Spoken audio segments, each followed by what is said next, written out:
Un déplacement massif de la population est observé ce mercredi 7 février 2024 dans la localité de Saké en territoire de Massissi, dans la province du Nord Kivu.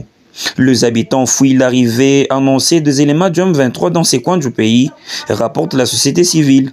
Selon Voltaire Batundi, président de la société civile de Massissi, qui confirme la nouvelle, les détonations d'armes lourdes et légères ont été entendues presque toute la nuit du mardi à ce mercredi autour de cette localité.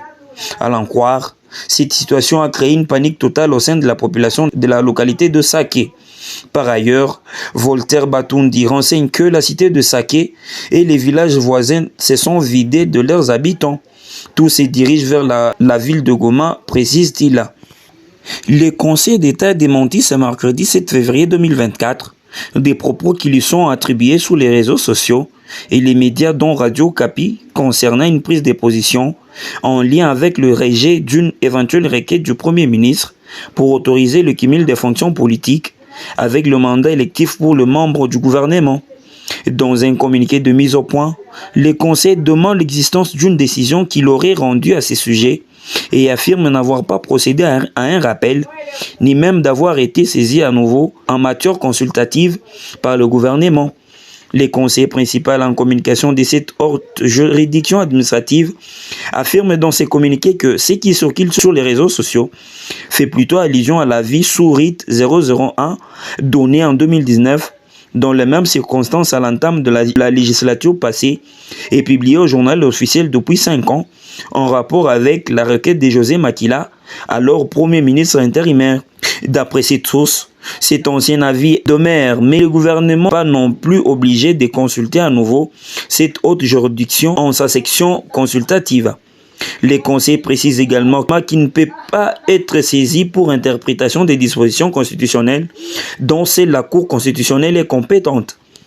Le président de la dynamique progressiste Constant Moutamba a ce mardi 6 février 2024, à travers son compte X, annoncé une deuxième plainte à l'office du procureur de la CPI contre le président rwandais Paul Kagame et l'ancien président de la centrale électorale congolaise, l'actuel coordonnateur de l'opposition armée Corneille Nangaa, pour crimes graves commis dans l'est de la RDC, précisément dans la province du Nord Kivu.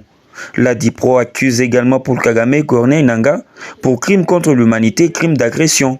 Il convient de souligner que, depuis le week-end dernier, les combats entre les FARDC et les M23 se sont intensifiés proche de la ville de Goma, chef-lieu de la province du Nord Kivu. Une bombe larguée par le terroriste du M23 RDF avait même fini sa course dans la périphérie de Goma, à Mugunga, sans causer des dégâts matériels graves.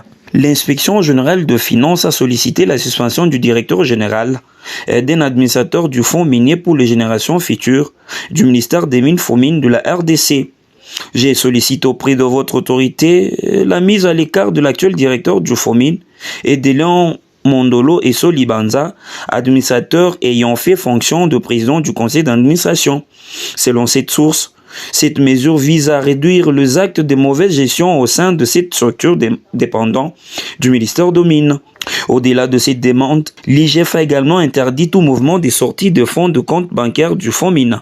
De ces faits, l'IGF a fait remarquer que ces mesures, une fois mises en place, permettront d'envisager une levée dans le plus bref délai de la mesure d'interdiction des sorties des fonds qui vient d'être mise en place par l'IGF.